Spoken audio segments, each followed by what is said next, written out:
کے آغاز میں سب سے پہلے ہم بات کریں گے کچھ ای گیمز کے حوالے سے. ایک ایسی گیم پب جی جو کہ پچھلے دنوں اس کے بارے میں کہا جا رہا تھا اس کو بین کر دیا جائے کیونکہ بچے جو ہیں وہ جب اس کو کھیل رہے ہوتے ہیں بچے بہت زیادہ وائلنٹ ہوتے جا رہے ہیں. تو شفاعت ہی کچھ ایسی چیزیں ہوتی ہیں جس میں گیمز کا اتنا قصور نہیں ہوتا جتنا پیرنٹس کا قصور ہوتا ہے, کیونکہ آپ کو بچوں کے لیے سم ہاؤ ٹائم بھی فکس کرنا ہے اور ایک ایج لمٹ ہوتی ہے. شفاعت ایون میں دیکھ رہی ہوتی ہوں یوٹیوب پہ لوگوں نے پب جی گیمز کھیل کھیل کے ڈالی ہوتی ہیں اور اس کے بعد وہ چھوٹے چھوٹے بچے وہ گیمز دیکھ رہے ہوتے ہیں اور انجوائے بھی کر رہے ہوتے ہیں وہ گیمز. جناب مدیہ میرے پاس میں پتہ ہے آپ کو پتہ ہے کچھ ڈھونڈ رہا ہوں میں. کیا؟ ٹرافی. اچھا اس بات پہ اس جملے پہ آپ کو ٹرافی بنتی ہے, یا میرے مولا, خاص طور پہ وہ تمام لوگ جو کہ کسی بچے کو خوش نہیں دیکھ سکتے. جیسے ہی بچہ کسی گیم میں آنا شروع ہو, پہلے آپ کو پتہ ہے وہ ایک پوکیمان گو ایک گیم آئی تھی جس میں بچے جو ہے نا وہ, بلکہ بچے کیا بڑے بڑے لوگ جو ہیں وہ باہر گھوم رہے تھے اور اپنے جو ہے نا گو کلیکٹ کر رہے تھے, پوکیمونز کلیکٹ کر رہے تھے.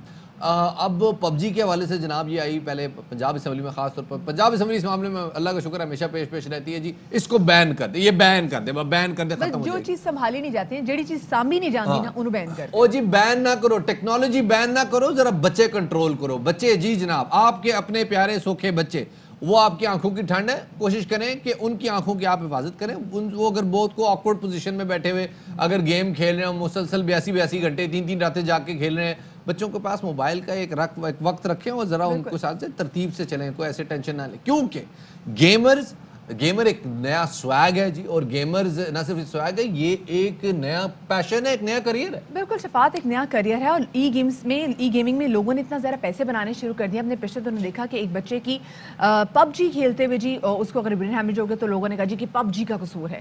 سو یہ قصور پب جی کا نہیں ہے. بیسکلی ہو سکتا ہے کہ آپ کا بچہ آلریڈی کسی ٹراما سے گزر رہا ہو, کوئی ایسی بہت ساری چیزیں آپ کے بچے کے دماغ میں تھیں جو day by day some how وہ پرابلم میچور ہوتی گئی اور آپ کو نہیں پتا تھا. سو آپ کا بچوں پہ نظر رکھنا بہت زیادہ ضروری ہے, کیونکہ ہم آج کے اس دور میں, اس بڑھتی ہوئی ٹیکنالوجی کے دور میں اپنے بچوں کو گیمنگ سے دور نہیں رکھ سکتے. دیر واز اے ٹائم جب کہتے تھے نا کہ جی پڑھو گے, لکھو گے, بنو گے نواب, کھیلو گے کودو گے تو ہوگے خراب. لیکن اب ہم سم ہاؤ شفاعت لوگوں نے ای گیمنگ کے تھرو بھی پیسہ بنانا شروع کر دیا ہے. تو ہر چیز کی پروڈکٹیو سائڈ بھی ہوتی ہے. آج ہم یہی بات کریں گے کہ کس طریقے سے ہم جو ای گیمنگ ہے اس میں پروڈکٹیو ہو کے پیسے کما سکتے ہیں, ملک کا نام روشن کر سکتے ہیں, کیونکہ بین الاقوامی سطح پر گیمز کھیلی جا رہی ہیں. اس پہ پتہ ہے ایک اور ٹرافی لا, یہ آپ ہی کی ٹرافی ہے, یہ آپ رکھ لیں, یہ آپ کا اپنا پین ہے, یہ آپ رکھ لیں بطور ٹرافی, میری طرف سے سمجھ کے رکھ لیں. فواد چودھری صاحب نے اب سے کچھ دن پہلے آپ نے دیکھا ہوگا کہ جناب پاکستان میں ای گیمنگ کے حوالے سے بات کی اور کہا کہ جی ہم نے گیمنگ کے حوالے سے پلیٹ فارم بنا دیا ہے, اب آپ اس 90 ارب ڈالر کی انڈسٹری میں شامل ہو سکتے ہیں. سرکاری طور پہ آپ کو پشت پناہی ہوگی, آپ آئیں اس انڈسٹری میں کودیں اور ملک کے لیے زر مبادلہ کمائے. ویگس جا کے گیمز بھی کھیلے. یہ جناب آپ نے دیکھا جی کہ کس طرح سے منسٹری آف انفارمیشن نے یہ جو انیشیٹو ہے شروع کیا ہے. اسی حوالے سے بات کرنے کے لیے ہمارے ساتھ سب سے پہلے تو جناب ایک مینٹل ہیلتھ ریسرچر اور سائیکالوجسٹ فاطمہ کریم صاحبہ موجود ہیں. ساتھ ہی اسٹوڈیو میں ہمارے ساتھ فرحان عقیل موجود ہیں جو کہ خود بھی ایک گیم ڈیولپر ہیں. سب سے پہلے جناب آتے ہیں فاطمہ کریم آپ کے پاس اور آپ سے ذرا اس معاملے پہ تو کچھ آگاہی لیتے ہیں. یوزلی لوگ یہ کہتے ہیں کہ جی اگر ہمارے بچپن میں بھی یہ ہوتا تھا, ہمارے بچپن میں گیم ہوتی تھی جس میں وہ ایک بطخ نکلتی تھی جھاڑیوں میں سے اور ہم اس کے اوپر فائر کرتے تھے اور وہ بش کی ایک آواز آتی تھی اور بطخ جو ہے وہ نیچے آتی, پھر کتا جا کے اس کو لے کے آتا تھا, ہم اس کو سیلیبریٹ بھی کرتے, اس کو سیلیبریٹ کرتے تھے. اچھا اس وقت جو ہے ہمیں والدین یہ کہہ کے ٹوکتے تھے کہ بیٹا اس سے ایکس رے نکل رہی ہوتی ہے, آنکھیں خراب ہو جائیں گی اور کالے چشمے لگ جائیں گے. اور لیکن یہ کبھی کسی نے کہا کہ جی گیمیں جب سے آئی ہیں بچے خراب ہو گئے, کچھ ایسا سین نہیں ہوا تھا. اب معاملہ الٹا, اب لوگ گیموں کو بلیم کریں, گیموں کی وجہ سے بچے خراب ہو گئے, بچوں میں بلیم نہیں ڈال رہے کہ وہ اپنا ٹائم مینیج نہیں کر پا رہے. یور پوائنٹ جی. Right, so thank you so much for the question. Games جو ہے ڈفرینٹ طریقے کی ہوتی ہیں, ان کے ڈفرینٹ جانرز ہوتے ہیں. For example girls, most of the girls play جیسے ڈریس اپ گیمس, کچھ وائلنٹ گیمس بھی ہو سکتے ہیں, کچھ ڈفرینٹ پازلس کے گیمس ہوتے ہیں. So it kind of depends کہ آپ کا بچہ کس طرح کا گیم کھیل رہا ہے. Usually the researchers have shown کہ جو آپ کے وائلنٹ گیمس ہوتے ہیں, these are the games which have negative impact آپ کے بچے کی مینٹل ہیلتھ پہ, کہ اس کے لانگ ٹرم کانسیکوینسز بھی ہوتے ہیں اور اس کے شارٹ ٹرم افیکٹس بھی آپ بچے کے بیہیویئر میں دیکھ رہے ہیں. کیونکہ بچے بڑے دونوں ہی کیا کہتے ہیں گیمس کھیلتے ہیں اور وائلنٹ گیمس ریڈلی اویلیبل بھی ہیں.